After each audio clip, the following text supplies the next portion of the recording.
menyempurnakan kami di dalam tangan-Mu Tuhan. Kami bersyukur saat ini Tuhan Yesus, kami percaya pujian penyembahan kami telah naik menjadi dupa yang berbau harum di hadapan Tuhan.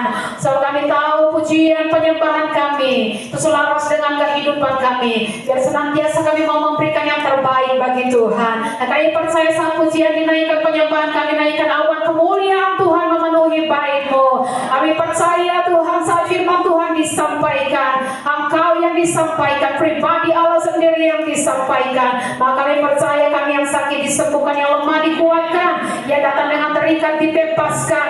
Kami merdeka Tuhan, karena ada Roh Allah di tengah-tengah kami.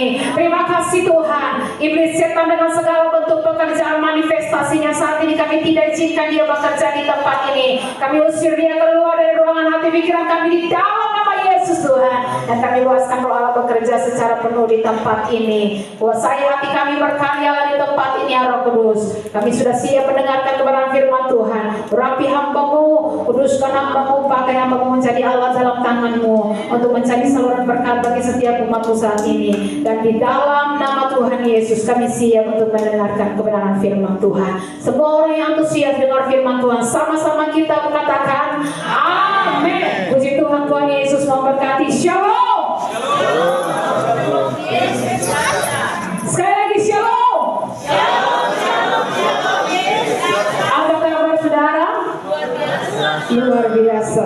Puji Tuhan, kita hari ini masih ada dalam tema tetap percaya, teguh percaya kepada Tuhan.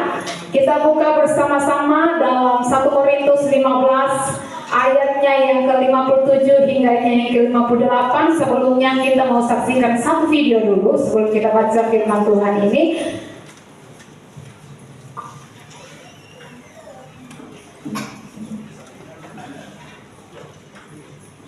Ya, kalau masih di ini, saya undang kita semua bangkit berdiri dan kita bacakan sama-sama firman Tuhan. 1 Korintus 15 ayat 57 hingga ayatnya yang ke-58. 1, 2, 3.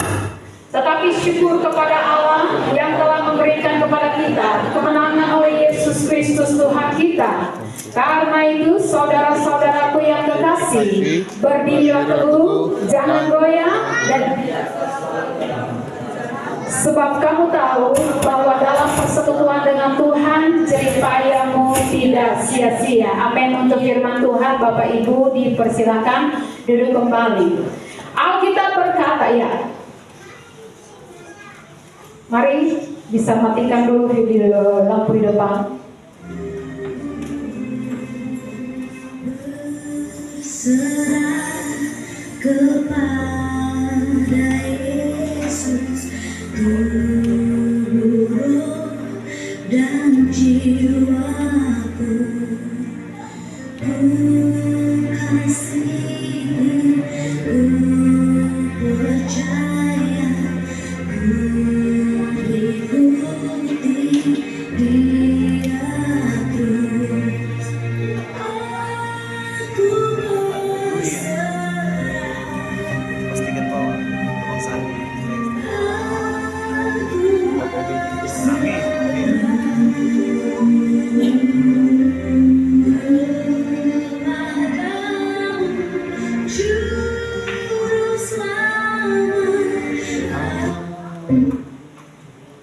Iya, puji Tuhan. Nah, kita melihat video yang baru ditayangkan tentang bagaimana kita harus senantiasa menyiapkan kehidupan kita menjelang kedatangan Tuhan yang sudah tidak lama lagi.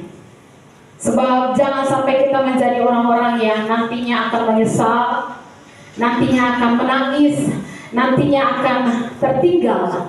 Sebab kita berkata pada waktu Tuhan datang pada kali yang kedua, Dia akan membawa pedang untuk memisahkan orang-orang dari seisi rumahnya, suami dari istri, menantu perempuan dari mertuanya. Tuhan akan memisahkan menantu laki-laki dari mertuanya. Dua orang sedang di tempat tidur, satu diangkat, satu tertinggal. Gembala jemaat bisa terpisah. Satu gembala terangkat, jemaat mungkin ditinggalkan. Siapa yang tetap bertahan sampai akhirnya akan diselamatkan. Nah Bapak Ibu yang diberkati oleh Tuhan, iman itu tidak gandengan. Iman itu persoalan masing-masing pribadi kita dengan Tuhan. Itu sebabnya Alkitab berkata, syukur kepada Allah yang telah memberikan kepada kita kemenangan oleh Yesus Kristus Tuhan kita. Karena itu saudara-saudaraku yang kekasih, berdirilah teguh, jangan goyah, giatlah selalu dalam pekerjaan Tuhan, sebab kamu tahu bahwa dalam persekutuan dengan Tuhan, jeripayamu tidak sia-sia. Artinya kita mau katakan bahwa karena Kristus telah memberikan kemenangan bagi kita di ayatnya yang ke-57, maka kita harus berdiri teguh, tidak boleh goyah. Bahasa lainnya, karena kita sudah memperoleh keselamatan, karena kita sudah memiliki kepastian hidup yang kekal, karena Kristus telah mati dan bangkit bagi kita, karena Kristus telah akan datang kembali. Karena itu, karena kelak kita akan berjumpa dengan Dia seperti video yang tadi sudah ditayangkan. Karena itu, berdirilah teguh. Ya, berdiri teguh bukan supaya kita memperoleh keselamatan, tapi karena kita sudah menerima keselamatan itu dengan cuma-cuma. Makanya berdirilah teguh dalam keyakinan kita kepada Tuhan, dalam kepercayaan kita kepada Tuhan. Bukan supaya, tapi karena kita sudah diselamatkan, harus tetap teguh hidup dalam kebenaran. Bahkan Alkitab katakan, hiduplah sebagai anak-anak terang. Ya. Berdiri teguh. Masalahnya di sini teguh di dalam apa? Teguh berdiri di atas dasar apa? Ya. Yang pastinya Alkitab berkata bahwa karena itu saudara-saudaraku yang kekasih, berdirilah teguh, jangan goyah, giat selalu dalam pekerjaan Tuhan, sebab kamu tahu bahwa dalam persekutuan dengan Tuhan, jeripayamu tidak sia-sia. Yang pertama, teguh dalam hal apa? Pastinya dalam keyakinan, kepercayaan kita kepada Tuhan. Jangan biarkan orang atau siapapun atau keadaan dunia ini membuat kita meragukan kuasa Tuhan. Hari-hari ini banyak orang yang menyerang iman kekristenan, tentunya tidak kurang dari media massa, dari internet, dari YouTube dan sebagainya. Kita melihat banyak orang yang menyerang iman kekristenan. Mereka berkata kalau Yesus itu Tuhan, kenapa Dia harus datang dan mati di kayu salib? Kenapa waktu di atas kayu salib Dia tidak selamatkan dirinya? Kenapa Dia tidak bisa lawan itu orang-orang dan Dia turun dari kayu salib itu, Dia bunuh semua orang di situ? Dia kan Tuhan, Dia bisa bikin apa saja, tapi kenapa Dia harus mati? Jawabannya sederhana, karena memang tujuan Dia datang adalah untuk mati. Kalau Dia harus selamatkan dirinya dan turun dari salib, Dia gagal dengan misinya. Karena memang Dia datang tujuannya adalah supaya Dia harus mati. Ya. Bukan Dia tidak perkasa, bukan Dia tidak sanggup untuk turun dari salib itu, Dia sangat sanggup. Bahkan kita lihat ketika serdadu-serdadu menangkap Yesus. Ya, dan mereka katakan bahwa di manakah Dia yang kami cari? Yesus cuma bilang begini, akulah Dia.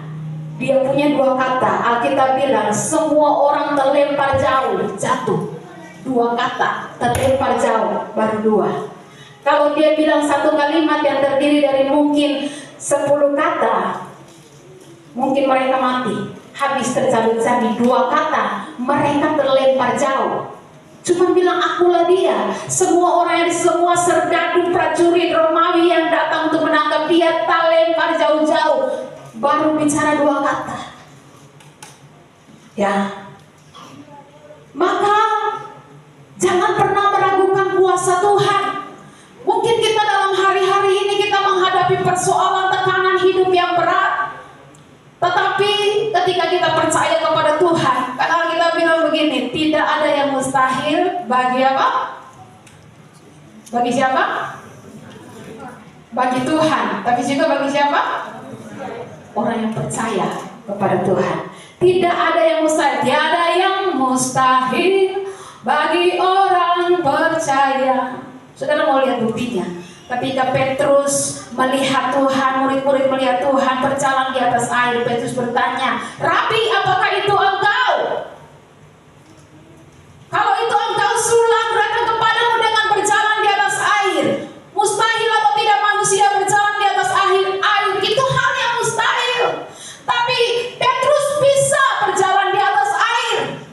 Waktu dia memandang Tuhan, dia berjalan di atas air. Tapi Alkitab bilang ketika dirasanya tiupan angin semakin kencang, dia melihat ke sekeliling, dia mulai takut jatuh, dan benar-benar dia jatuh. Kita punya masalah boleh besar, kita punya tantangan kehidupan, persoalan mungkin boleh besar, tapi dengar ini baik, tetap pandang Tuhan, maka kita akan berjalan dalam mujizat demi mujizat. Selagi kita memandang persoalan kita, selagi yang kita bawa, yang kita pikirkan dengan pikiran kita hanya masalah, kita tidak akan pernah mengalami mujizat. Sebab ketika Petrus melihat sekelilingnya, melihat ombaknya, melihat situasi badai yang terjadi, dia tenggelam. Kalau kita mau melihat mujizat sederhana, pandang Tuhan. Amin. Percaya bahwa Dia Tuhan yang luar biasa, yang sanggup untuk menolong setiap kehidupan kita, yang sanggup untuk memulihkan setiap persoalan kehidupan kita. Jangan pernah meragukan Tuhan. Jadi yang pertama, kita harus teguh dalam keyakinan, kepercayaan kita kepada Tuhan. Yang kedua, teguh dalam melakukan kehendak Tuhan. Ada tuntutan Kristus bagi umatnya, bagi gerejanya untuk taat kepada segala perintahnya. Dan tadi malam saya katakan oleh para pemuda, taat kepada segala perintah Tuhan itu akan mungkin kalau kita mentaati firman Tuhan dengan kasih yang sungguh-sungguh kepada Kristus. Sebab taat tanpa kasih akan menjadi beban yang berat. Taat tanpa kasih akan menjadi pekerjaan yang melelahkan. Melayani Tuhan tanpa kasih akan menjadi pekerjaan yang berat, beban yang berat bagi kita, dan akan dipenuhi dengan hitung-hitungan untuk berapa, rugi berapa. Taat kepada Tuhan tanpa kasih kepada Tuhan akan dipenuhi dengan penyesalan, mengomel, sungut, ya, dan lain sebagainya. Tapi kalau kita lakukan itu semua, firman Tuhan, kita mentaati itu semua dengan rasa cinta. Wow, ya, indah sekali. Makanya 1 Yohanes 5 ayatnya yang ketiga. Mari bacakan bagi kita 1 Yohanes 5 ayatnya yang ketiga. Demikian firman Tuhan. Sebab inilah kasih kepada Allah, yaitu bahwa kita menurut perintah-perintahnya. Perintah-perintahnya itu tidak berat. Amin. Tuhan, masa perintah-perintah yang berat? Berat Tuhan, beratmu sih tetap setia sampai akhir hidup. Berat Tuhan. Perintah-perintahnya itu tidak berat. Kalau kita memiliki kasih yang seperti itu, tidak ada perintah Tuhan yang berat. Kenapa perintah-perintah Tuhan tidak berat? Karena dimulai dengan kalimat, sebab inilah kasih kepada Allah. Kalau kita memiliki kasih kepada Allah, tidak ada perintah Tuhan yang berat. Yang setuju katakan amin. Ya. Masalahnya kalau kita rasa keberatan, kalau kita rasa aduh beban saya, maka sebenarnya kita tidak punya kasih untuk Tuhan. Jadi seringkali ada keberatan-keberatan dalam diri kita untuk melakukan sesuatu yang secara jelas kita tahu itu firman Allah, itu perintah Allah. Jadi kalau hari-hari ini kita merasa keberat-berat untuk melakukan perintah Tuhan, persoalannya ada di kasih, persoalannya ada di cinta itu. Cinta tidak ada, makanya berat. Kalau kita cinta, ringan, kita bilang perintah-perintahku tidak berat. Karena apa? Kasih kepada Allah. Ya. Makanya Tuhan mau kita punya cinta kepada Dia. Waktu cinta dari umatnya berkurang kepada Dia, Alkitab katakan dalam kitab Wahyu kepada jemaat di mana itu? Mengalami kehilangan kasih yang mula-mula, jemaat di mana? Ya. Bertobatlah dan kembali kepada kasih yang semula. Kalau tidak? Tuhan bilang begini, engkau telah jatuh dalam kejatuhan yang sangat. Dong sen bunuh orang, dong sen pancuri, dong sen bikin sesuatu yang kelihatan berdosa sekali itu. Mereka meninggalkan kasih yang mula-mula. Tuhan bilang itu kejatuhan yang sangat dalam. Karena itu bertobatlah dan lakukanlah kembali apa yang semula engkau lakukan. Kalau semula engkau begitu setia, bertobat kembali kepada kesetiaan. Kalau tidak, aku akan datang kembali kepadamu dan mengambil kaki dia. Itu berbicara tentang kehadiran Tuhan dari kehidupan kita. Makanya selalu doa kita, jangan ambil rohmu daripada kami Tuhan. Ya, itu yang menjadi doanya Daud. Jangan ambil rohmu daripadaku, bangkitkan kembali kepadaku kegirangan.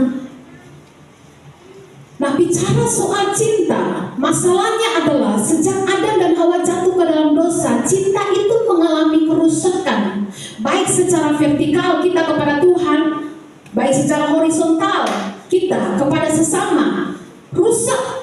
Pada waktu Adam dan Hawa melakukan dosa, pada saat itu juga kasih yang adalah gambar atau hakikat Allah, sifat Allah yang Allah taruh dalam diri manusia mengalami kerusakan total. Dalam doktrin hamar teologi, doktrin tentang dosa, waktu manusia jatuh ke dalam dosa terjadi yang namanya kerusakan total. Gambar dan rupa Allah itu rusak total. Sifat-sifat yang Allah berikan pada waktu Allah menciptakan manusia, di mana Alkitab berkata Allah menciptakan manusia segambar dan serupa dengan Allah, itu rusak. Salah satu sifat Allah yang Tuhan yang Allah taruh dalam kehidupan manusia adalah kasih, dan manifestasi dari kasih yang rusak itu terlihat dari peristiwa ketika Kain membunuh adiknya Habel. Adik kakak kandung, satu mama, satu papa. Kasih itu rusak. Cuma gara-gara iri hati, panas hati, tersinggung, dia bunuh adiknya. Cuma gara-gara gaji 13. Gara-gara gaji 13, 2.800.000, istri bunuh suami. Kasih rusak. Ya, itu manifestasi awal. Bagaimana kasih itu rusak? Ya, gambar Allah itu rusak. Makanya kalau kita melakukan perintah Allah harus atas dasar kasih. Kasih yang mana? Kalau berdasarkan kasih yang sudah rusak itu tidak bisa, tidak bertahan. Ya, makanya Tuhan bilang begini, aku harus pergi kepada Bapa supaya penolong yang lain itu diberikan kepadamu. Penolong itulah Roh kebenaran, Roh Kudus. Waktu orang terima Yesus dimeteraikan dengan roh itulah yang mencurahkan kasih Allah yang sudah rusak itu dalam hati manusia. Roma 5 ayatnya yang kelima. Langsung baca saja Roma 5 ayatnya yang kelima.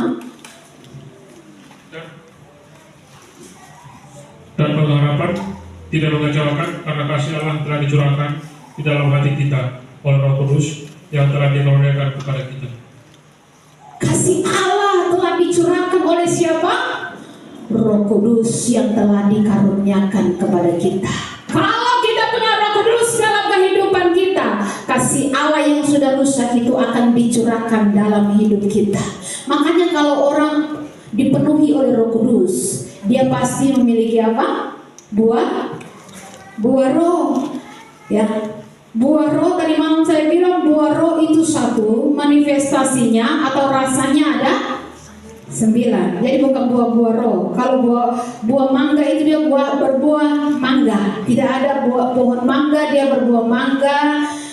Apalagi jeruk, kadondong, jambu. Nah itu pohon rujak. Ya, pohon rujak itu aku buah-buah semua campuran itu. Nah, Roh Kudus itu buahnya satu, namanya buah roh. Manifestasinya adalah 9 hal ini, yaitu apa? Kasih, sukacita, damai sejahtera, kesabaran, kemurahan, kebaikan, apalagi kesetiaan, kelemah lembutan, penguasaan diri. Ya, jadi kalau Roh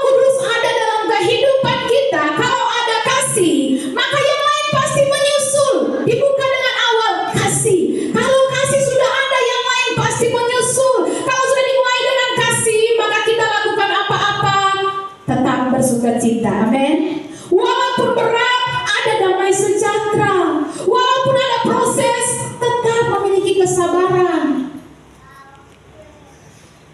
Tetap ada kemurahan. Selalu ada manifestasi kebaikan yang ditunjukkan, yang terlihat dari hidup kita. Dan kalau Roh Kudus ada dalam kehidupan kita, kerjanya kita, setianya kita, tidak sebentar kerja, sebentar berhenti, tidak sebentar menyala, sebentar padam. Sebab salah satu manifestasi buah roh yang berikut adalah apa? Kesetiaan. Setia itu terus menerus, terus berlanjut. Sekali Yesus, tetap Yesus. Sekali maju, tetap maju sampai tutup usia. Amin. Bagi kita, Yesus tetap di atas segala-galanya. Itu kalau ada kasih yang merupakan produk dari Roh Kudus, hasil dari Roh Kudus yang tinggal dalam kita. Jadi renungkan ini, betapa penting kita harus mengalami dan mengenal Roh Kudus.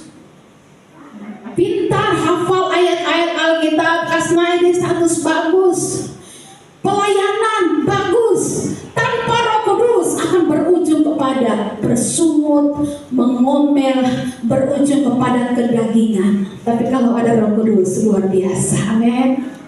Ya, maka saya berharap kita datang beribadah bukan sekedar rutinitas mingguan, tapi ketika kita beribadah, kita datang dengan beban, kita datang dengan gelisah, kacau, kita pulang harus plong. Amin. Kita pulang harus lega, pulang harus tambah intim dengan Tuhan. Yohanes 14 ayat 16.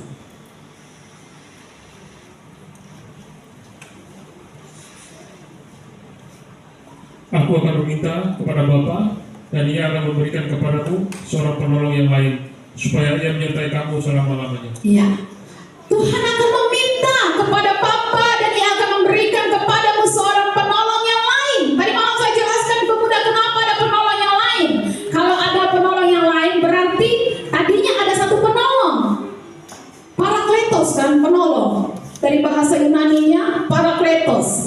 Berarti sebelum Roh Kudus yang adalah penolong yang lain, ada satu penolong lagi. Siapa? Yesus Kristus. Dia adalah penolong. Nah sekarang Yesus akan naik ke surga, kembali kepada Bapa karena misinya sudah selesai. Maka parakletos yang lain itu akan diutus kepada kamu, ya, supaya Ia menyertai kamu selama-lamanya. Kenapa? Kita ini perlu penolong karena kita lemah. Roma 8 ayatnya yang ke-26 dikatakan, coba baca Roma 8 26 bagian A. Demikian juga Roh membantu kita dalam kelemahan kita. Sampai di situ. Roh membantu kita dalam kelemahan kita. Karena kita lemah, maka Allah kirim penolong. Adam, manusia pertama, itu belum terkontaminasi dosa. Ingat tadi saya katakan manusia tidak diciptakan sebagai manusia berdosa. Manusia itu diciptakan dengan natur kudus seperti Allah. Ya, dosa itu adalah akibat ketidaktaatan manusia kepada Tuhan. Nah, Adam itu manusia pertama, belum terkontaminasi dosa. Sebab manusia diciptakan sebagai makhluk yang suci, tapi akibat dari melawan firman Allah mereka jatuh dalam dosa. Adam itu manusia suci saja yang belum kenal dosa, lemah. Baru dengan khotbah di Kejadian 2, dan yang khotbah itu bukan pendeta dari Jakarta, bukan. Yang khotbah bukan pendeta dari Amerika. Yang khotbah Tuhan Allah sendiri. Semua pohon dalam taman ini boleh kamu makan, tapi yang ada di tengah ini jangan engkau makan buahnya, karena pada hari yang kau memakannya engkau pasti akan mati. Tuhan selesai bicara, iblis datang bilang, tidak, kau tidak akan mati. Dia pilih dengan siapa? Iblis. Lewat siapa? Istrinya Hawa. Ya, ini yang khotbah bukan pendeta luar negeri, bukan pendeta, ya, bukan manusia. Yang khotbah pencipta langit dan bumi, itu saja dia bisa tidak taat. Ya, setan datang, setan bilang tidak, kau tidak akan mati. Dia lebih pilih dengan setan daripada Tuhan. Ya, Bahkan sampai kepada murid-murid. Yang tadi mau saya katakan 3,5 tahun mereka bersama-sama makan tidur bangun dengan Tuhan. Petrus menyangkal dia, Yudas menjual dia, semua murid yang main lari tinggalkan dia saat dia ditangkap. Ini murid, ini rasul. Bukan asar dan buka pintu, bukan majelis, bukan pendeta yang baru lantik, ya. Bukan pendeta yang mungkin saya sudah hampir 20 tahun. Kalau pendeta Yeremia 10 tahun, ya. Ini rasul yang sudah makan tidur bangun dengan Tuhan, jual Tuhan, menyangkal tidak kenal Tuhan.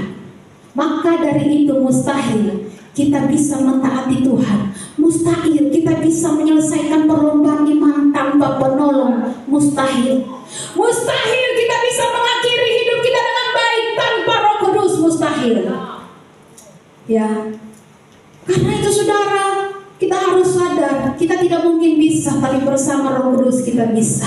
Sebab itu Alkitab katakan bukan kuat, bukan gagah kok, tapi oleh Roh-Mu, ya, yang memampukan kita. Makanya Tuhan bilang kamu harus mentaati segala perintahku. Bahkan kamu harus sempurna sama seperti Bapa di surga adalah sempurna, tapi bukan dengan kekuatanmu. Aku akan kirim penolong bagimu. Ya. Nah, karena itu Bapak Ibu yang dikasihi oleh Tuhan, tetap teguh untuk taat kepada kebenaran firman Tuhan. Ya, karena kita ini lemah. Kadang kita jatuh, tapi bedakan antara orang yang jatuh dengan orang yang tinggal dalam dosa. Fall in sin dan live in sin. Dia tinggal dalam dosa atau dia jatuh dalam dosa. Kalau orang tinggal dalam dosa itu seperti bebek. Waktu dia jatuh dalam dosa, oh dia buka dia usai dia bermain, tunduk bangun. Ya, menikmati air yang kotor itu. Tapi kalau ayam waktu jatuh ke dalam air, dia bakal basah cepat keluar. Ya, tanda orang yang tinggal dalam dosa, dia melakukan dosa sebagai kegemaran, dia menikmati, bangga. Itu bukan Kristen sejati. Tapi kalau waktu orang jatuh, orang Kristen yang sejati waktu dia jatuh, dia akan gelisah dan langsung minta ampun sama Tuhan. Kembali lagi dia hidup dalam kebenaran. Dan dengar ini baik, kalau kita masih hidup, artinya Tuhan masih kasih kita kesempatan untuk bertobat. Kalau kita masih bernafas, itu artinya Tuhan masih kasih kita kesempatan untuk mengerjakan kehidupan yang kekal, untuk tetap teguh, bertahan dalam keselamatan yang Tuhan berikan. Makanya Tuhan sampai saat ini, kita bilang kalau kita masih ada sampai saat ini, kalau Tuhan belum datang, itu panjang sabarnya Tuhan. Ya, ada satu lagu yang diciptakan oleh seorang hamba Tuhan. Ya. Sabarnya Tuhan menghadapiku, menuntunku pada jalannya hingga aku dewasa. Sabarnya Tuhan beriku ajaran. Ya, begitu panjang sabarnya Tuhan. Kalau aku jatuh diangkatnya dosa-dosaku, ya, diampuni oleh Tuhan. Begitu panjang sabarnya Tuhan. Makanya hari ini kalau kita masih tidak taat kepada firman Tuhan, yuk bertobat Bapak Ibu. Tetap teguh hidup dalam kehendak Tuhan. Yang ketiga, teguh untuk apa? Melayani Tuhan. Dalam ayatnya yang ke-58 pembacaan kita tadi, 1 Korintus 15 ayat 58, tolong dibacakan. Karena itu saudara-saudaraku yang kekasih, berdirilah teguh, jangan goyah, dan giatlah selalu dalam pekerjaan Tuhan. Sebab kamu tahu bahwa dalam persekutuan dengan Tuhan, jerih payahmu tidak sia-sia. Giatlah selalu dalam pekerjaan Tuhan. Teguh untuk senantiasa melayani Tuhan. Teguh untuk senantiasa giat dalam pekerjaan Tuhan. Sebab kamu tahu bahwa dalam persekutuan dengan Tuhan, semua jerih payahmu tidak sia-sia. Amin. Roma 12 ayat 11.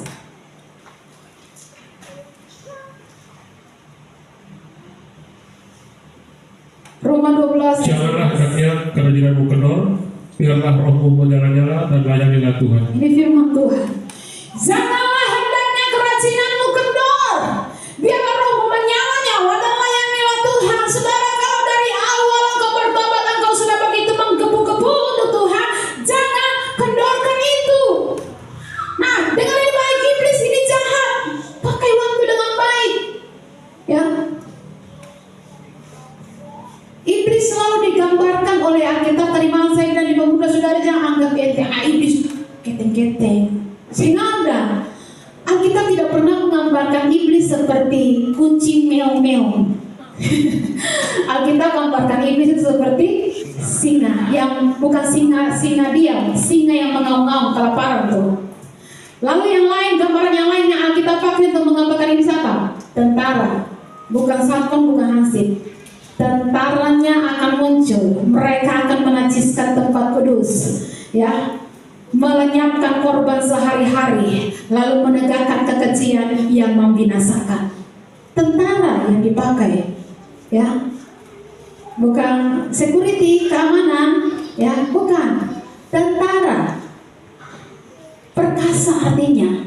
Nah, karena itu kalau iblis yang Alkitab bilang, karena dia tahu waktunya sudah sangat singkat, dia turun ke bumi dalam geramnya yang dahsyat.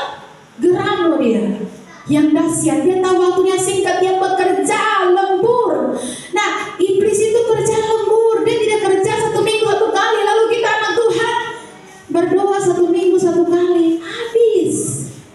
Iblis yang begitu perkasa saja, kita katakan seperti singa, seperti tentara yang sedang melenyapkan mesbah sehari-hari dengan Tuhan. Itu kerja setiap waktu. Lah kita berdoa 1 minggu 1 kali, habis. Bagaimana tidak jatuh? Bagaimana tidak kalah? Iblis itu jahat. Makanya saudara lihat, mau lihat buktinya dari iblis itu jahat. Katong baru habis ibadah nih, hari Minggu nih. Di sini mungkin kurang, tapi biasanya kadang-kadang rata-rata orang Kristen baru habis ibadah hari Minggu. Senin setipu orang, betul? Jangan sampai Senin baru habis ibadah hari Minggu. Kalau luar gereja motor sarempet, weh, ya, anjing dan babi dan sebagainya itu keluar baru habis dengar firman Tuhan. Itu bukti bahwa kita ini manusia lemah, rapuh. Makanya diberkatilah gereja-gereja yang punya jam ibadahnya banyak. Kenapa? Karena 24 jam yang Tuhan kasih dalam sehari ini, kalau Tuhan mau minta milik Tuhan dikembalikan, 24 jam perpuluhan waktunya itu 2,5 jam. Itu milik Tuhan. Nah, kita pun 24 jam yang apa? Kerja, bisnis, usaha, nonton TikTok, nonton YouTube, duduk baca cerita, itu tercover oleh 2 jam kita duduk di kaki Tuhan. Kita ini manusia rapuh lemah. Makanya toh ibadah cuma 2 jam. Ada ibadah di sini yang 15 jam. Yang ada toh ibadah itu kan paling banter 2 jam. Ya. Nah, kita punya yang 24 jam itu tercover dengan 2 jam. Mengapa Alkitab mengatakan Ayub itu orang yang saleh, jujur, takut akan Allah? Itu bukan manusia yang saksikan, Tuhan Allah sendiri yang bilang.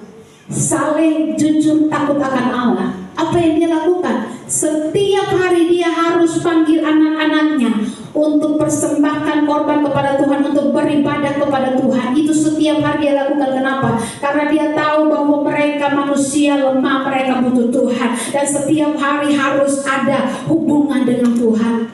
Dia terus cover anak-anaknya untuk bagaimana mereka harus selamat. Ya. Karena itu pastikan kalau hari ini kita merasa beta saya ibadah coba, beta saya bikin dosa mau, beta saya berdoa coba, beta saya akan jatuh, beta pasti kuat. Coba kita lihat dalam 1 Korintus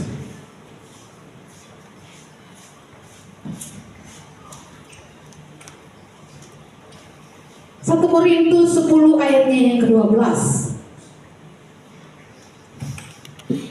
Sebab itu siapa yang menyangka bahwa ia teguh berdiri, hati-hatilah supaya ia jangan jatuh. yang hari-hari ini kita merasa bahwa saya berdoa juga, saya baca kitab juga, saya ibadah juga, kita tetap kuat, kita akan jatuh. Yang menyangka dia teguh berdiri, hati-hati supaya jangan ia jatuh. Makanya kalau gereja punya jam-jam ibadah ada tiap hari, puji Tuhan. Kemarin saya tanya di lapas, di sini orang-orang berbahagia. Senin ada ibadah, mereka bilang ada. Selasa ada, Rabu ada, Kamis ya tidak ada, Jumat ada, Sabtu ada, Minggu ada. Ya, di sini terus bagaimana di cover untuk terus dibangun, ya terus dibangun dalam firman Tuhan. Berbahagialah, ya karena waktu hidup kita ini singkat, 70 kalau kuat 80 tahun. Jangan bikin habis waktu kita untuk cerita omong kosong, cerita artis-artis lah, cerita pemain bola lah, Lionel Messi, Cristiano Ronaldo, lalu Mbappe, lalu kemudian Neymar. Cerita dong sing kenal katong. Yang kenal katong itu Tuhan. Ceritakan tentang kebaikan Tuhan. Ya. Nah, karena itu Bapak Ibu, tetaplah teguh melayani Tuhan. Ya, berikan waktu kita untuk Tuhan. Yang keempat, yang terakhir, berdiri teguh untuk apa? Berkorban bagi Tuhan. Ya, untuk berkorban bagi Tuhan. Kalau kita lihat di YouTube, ada satu statement, ada juga dari yang lain. Cuma yang paling sering dibagikan ini, yang saya lihat sering dibagikan ini adalah dari bersama pendeta sampai ke Brian sampai ke Siwarta. Ya, Brian Siwarta. Itu yang sering dibagikan. Nah, dia bicara soal protes tentang perpuluhan ditiadakan. Ya, karena saat ini sudah tidak dibutuhkan. Ada juga satu dari Kupang, saya tidak tahu itu pendeta atau bukan. Dia bilang, itu Taurat. Brian Siwarta juga dia bilang demikian. Itu kan Taurat, itu zaman Taurat. Nah, mereka lupa zaman Taurat itu dimulai dari kapan? Taurat itu dilahirkan dan dimulai dari zaman Musa. Sebelum Taurat sudah ada perpuluhan. Abraham, Ishak, Yakub sudah kasih perpuluhan sebelum Taurat diberikan. Ya, lupa. Coba lihat Kejadian 14 ayat 20. Mari tolong bacakan secara cepat. Dan terpujilah Allah yang Maha Tinggi yang telah menyerahkan musuhmu ke tanganmu.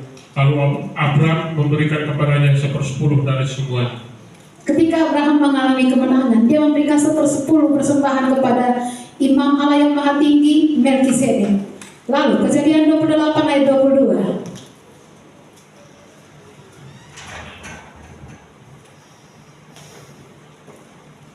Dan batu yang kudirikan sebagai tubuh ini akan menjadi rumah Allah. Dan segala sesuatu yang kau berikan kepadaku akan selalu kupersembahkan 1/10 kepadamu. Jadi perpuluhan sebelum zaman Taurat itu sudah ada. Ya, makanya dalam Maleakhi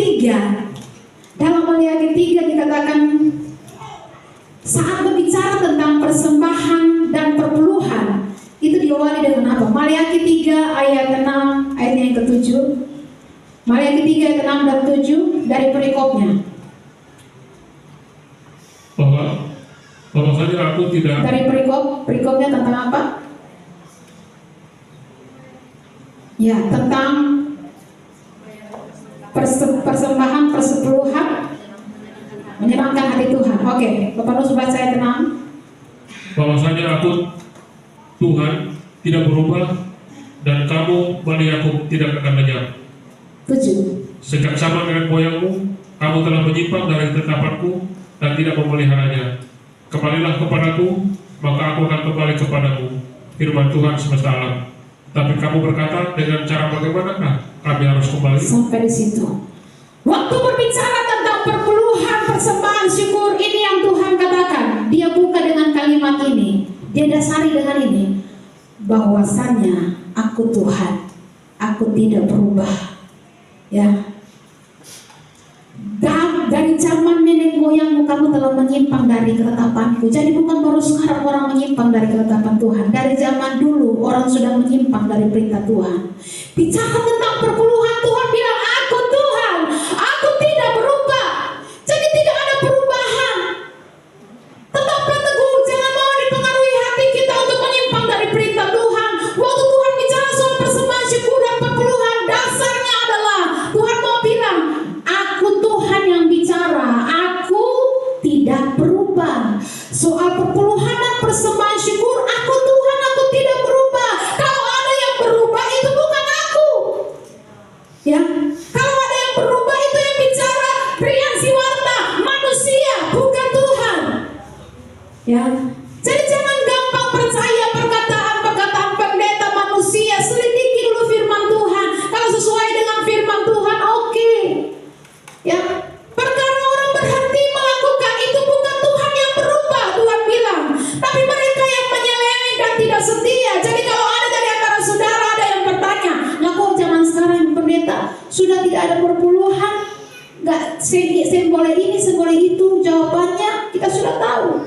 Jadi kalau dari awal kita bertobat, kita begitu setia mengembalikan milik Tuhan, harus setia terus, teguh dalam kesetiaan kita untuk berkorban, untuk mengembalikan milik Tuhan sampai Tuhan datang.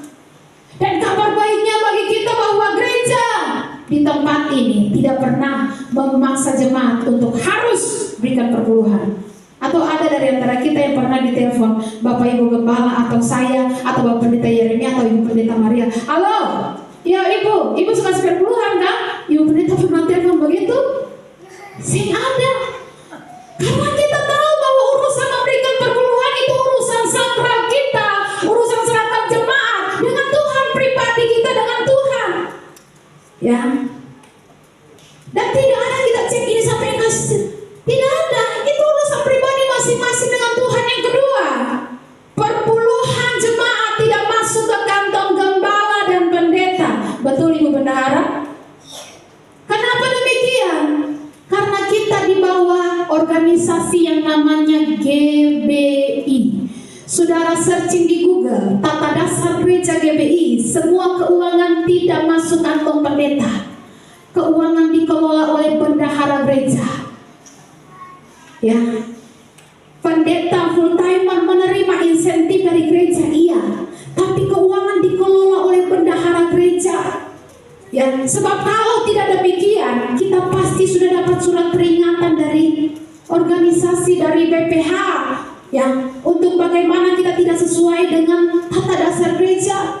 Jadi semua yang kita berikan, semua persembahan dikelola oleh bendahara, tidak masuk kantong gembala atau pendeta, semua diatur untuk operasional gereja, pelayanan misi ke kecamatan-kecamatan, membantu jemaat yang berkekurangan, waktu sakit atau meninggal, pelayanan rintisan yang mau dibuka, perpuluhan ke pusat, iuran gereja, iuran pejabat dan sebagainya.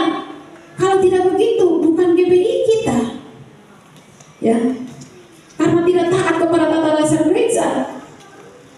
Dan pasti dapat surat teguran dari atas. Jadi perpuluhan saudara jemaat di tempat ini itu benar-benar untuk menopang pekerjaan Tuhan. Nah masalahnya, banyak orang memilih seperti Adam dan Hawa, lebih dengar iblis daripada dengar Tuhan. Tuhan sudah bilang, aku Tuhan tidak berubah. Satu datang dia bawa perubahan, kita pilih untuk dengar dia. Ya,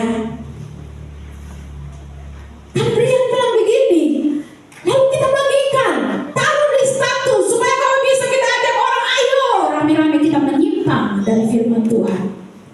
Bukan baru sekarang, dari zaman nenek moyang kamu sudah menyimpang. Nah, alasan yang saya ikuti dari Brian Siwarta ini, katanya sudah ditiadakan karena di zaman sekarang bukan persepuluhan yang kita berikan, tapi 100%. Nah, kalau kita mau, oke, kalau begitu jangan kasih perpuluhan 100%, 100%, ya.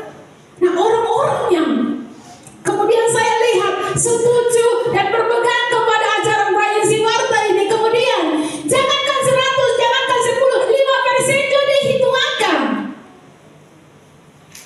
Ya, itu kasih.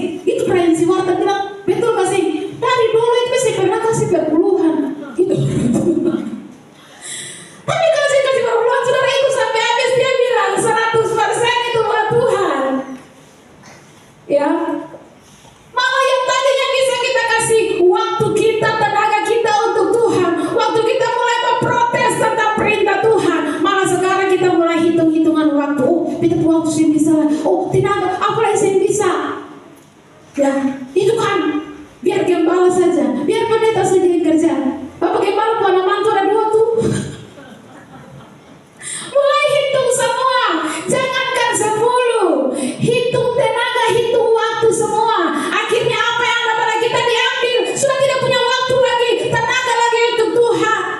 Jadi memang bukan persoalan hukum Tauratnya, tapi memang tidak relakan kita kasih buat Tuhan. Waktu umat Tuhan tidak setia dalam hal berkorban untuk Tuhan, ini yang Tuhan bilang. Di ayat selanjutnya, coba baca ayat Maleakhi tadi, ayatnya yang ke-8. Bolehkah manusia menipu Allah? Namun kamu menipu aku. Tapi kamu berkata, dengan cara bagaimanakah kami menipu kau? Mengenai persembahan persepuluhan dan persembahan khusus. Ya, Tuhan bilang kamu menipu aku. Saya minta Mona Eci, tolong buka di dalam King James Version lalu baca. Menipu itu dipakai kata apa di situ? Ya, bolehkah kamu menipu aku? Lalu umat Tuhan bertanya dengan cara bagaimana kami menipu Tuhan? Lalu bagaimana kami harus kembali kepada Tuhan? Sudah Eci? Mana Eci mana? Ya.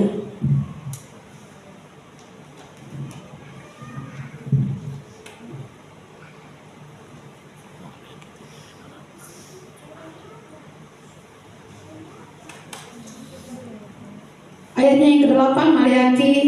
Will a man rob God? Rob. Rob artinya apa Teci? Merampok. Merampok. Ya. Bisakah manusia bukan menipu, merampok aku? Lalu kemudian selanjutnya. Yet ye have robbed me. Ya. Kamu merampok saya. Ya. Lalu selanjutnya. But ye say, wherein have we robbed thee? Dengan cara bagaimanakah kami merampok Engkau Tuhan? In tithes and offerings. Ya. Tentang persembahan syukur dan persembahan perpuluhan. Nah selanjutnya coba di terjemahan Indonesianya. Tentang mengenai persembahan persepuluhan, sudah terima kasih Eci. Mengenai persembahan persepuluhan dan persembahan khusus, ayat 9. Kamu telah kena kutuk tetapi kamu masih menipu aku, masih merampok aku. Ya, kamu seluruh bangsa. Ayat 10. Bawalah seluruh persembahan persepuluhan itu ke dalam rumah perbendaharaan, supaya ada persediaan makanan di rumahku, dan ujilah aku firman Tuhan semesta alam. Apakah aku tidak akan membukakan bagimu tingkap-tingkap langit dan mencurahkan berkat kepadamu sampai berkelimpahan. Jadi soal waktu umat Tuhan tidak lagi setia untuk mengembalikan milik Tuhan, waktu umat Tuhan tidak lagi setia kepada Tuhan, Tuhan bilang kamu merampok aku. Bagaimana cara kami merampok Engkau Tuhan? Bagaimana bisa manusia merampok Tuhan? Lah Tuhan yang punya segala-galanya di bawah kolong langit ini Tuhan punya. Bagaimana bisa manusia merampok Tuhan? Karena begini, Tuhan itu Bapa yang baik. Dia selalu rindu memberkati kita. Tapi waktu kita tidak memberikan perpuluhan, waktu kita tidak taat kepada kehendak Tuhan yang satu ini tentang persembahan syukur, persembahan perpuluhan, kita sedang merampok. Artinya itu kita sedang mengikat Tuhan, membelenggu dia, sehingga dia tidak bisa melakukan apa-apa. Dia tidak bisa memberkati kita. Ya, karena itu dikatakan bahwa seluruh persembahan perpuluhan itu ke rumah Tuhan. Ujilah aku firman Tuhan. Apakah aku tidak akan membuka tingkap langit dan mencurahkan berkat ke dalam lumbung-lumbungmu? Ya, berkat sehingga engkau berkelimpahan. Ya, persepuluhan itu soal ujian hati. Sejak dari zaman dulu Tuhan sudah uji hati manusia. Tuhan kita Tuhan yang menguji hati. Abraham disuruh persembahkan Ishak. Ya, intinya bukan masalah Ishak mati atau tidak, tapi Tuhan mau lihat Abraham taat atau tidak. Ya, kisah janda di Sarfat dan Elia. Ini janda sebentar lagi mati, cuma punya segenggam tepung dan sedikit minyak dalam buli-bulis. Habis itu dia mati, saya nggak ada apa-apa. Tapi poinnya bukan sudah tidak punya apa-apa. Poinnya adalah kamu taat atau tidak. Sebab Tuhan sanggup Tuhan, persembahan syukur itu bicara tentang ketaatan. Sampai di satu titik Tuhan ngomong, kamu mengerti atau tidak? Kalau sudah mengerti, kenapa masih tanya? Intinya mau taat atau tidak? Simple. Ya, orang-orang yang menyerang perintah Tuhan, yang protes tentang perpuluhan, tidak ada masalah dengan itu. Intinya rela atau tidak. Kalau tidak rela, tidak usah cari alasan. Ya, nah kalau orang tidak rela, jangan lupa kita ini bukan pemilik. Ya, semua yang ada di bawah kolong langit, Mazmur 24 katakan semua yang ada di bawah kolong langit ini kepunyaan Tuhan. Kita tidak punya apa-apa, kita bukan pemilik, kita hanya mengelola saja. Ketika Tuhan yang hendak bepergian ke luar negeri, Dia panggil ketiga hambanya, yang seorang dipercayakan 5 talenta, yang seorang 2, yang seorang 1 talenta. Hanya dititipkan, dipercayakan untuk kalian kelola ya. Nanti saya kembali, saya akan tuntut pertanggungjawaban. Kita tidak punya apa-apa, hanya titipan dari Tuhan. Semua yang melekat dengan kita hari ini, baik jabatan, pekerjaan, gaji, apalagi kedudukan, harta, semua yang kita miliki, keluarga, istri, suami, anak pun itu titipan dari Tuhan. Kita tidak punya apa-apa dan kita harus bertanggung jawab untuk mengelola semuanya itu bagi kemuliaan Tuhan. Ya, kita dilahirkan telanjang. Siapa di sini yang kembali bawa dia ke rumah? Kembali ke kekalahan, bawa dia ke rumah, bawa dia ke mobil? Ada? Bawa dia emas 100 kilo? Mari, dia Sumati ini taruh emas 100 kilo dalam peti dan kubur dia. Kan tidak. Kita lahir dikasih baju 1 di rumah sakit, waktu meninggal dikasih baju 1 saat dimandikan, selesai. Sing bawa apa-apa. Datang dengan telanjang, pulang dengan telanjang. Ya, kalau saudara mengerti ini, kita tidak akan jadi orang yang iri dengan orang yang punya lebih, yang dipercayakan lebih. Karena Tuhan percayakan sesuai kesanggupan masing-masing. Saudara dikasih sedikit, setia dalam perkara yang kecil itu. Setia dalam perkara yang sedikit itu, kita katakan Tuhan akan mempercayakan tanggung jawab yang lebih besar kepadamu. Itu pun milik Tuhan, yang Tuhan percayakan untuk kita kelola dengan baik untuk kemuliaan Tuhan. Sebab itu tujuan hidup kita. Oke. Saya sudah kasih tanda. Ya. Nah Bapak Ibu, mari tetap teguh untuk percaya kepada Tuhan. Saya lagi musik maju ke depan sebelum saya dikasih peringatan kedua. Ya, tetap teguh untuk percaya kepada Tuhan. Tetap teguh untuk taat kepada kehendak Tuhan sampai Tuhan datang kembali. Tetap teguh melayani Tuhan. Alkitab katakan, berdirilah teguh, jangan goyah, giat selalu dalam pekerjaan Tuhan, sebab kamu tahu bahwa dalam persekutuan dengan Tuhan jeripayahmu tidak sia-sia. Dan yang terakhir, giatlah selalu, teguhlah selalu untuk berkorban bagi pekerjaan Tuhan, untuk memberikan, mengembalikan milik Tuhan. Ketika kita tidak setia, Tuhan bilang kau telah meninggalkan aku, kembalilah kepadaku maka aku akan kembali kepadamu. Mari renungkan kebenaran firman Tuhan. Terima kasih Bapa.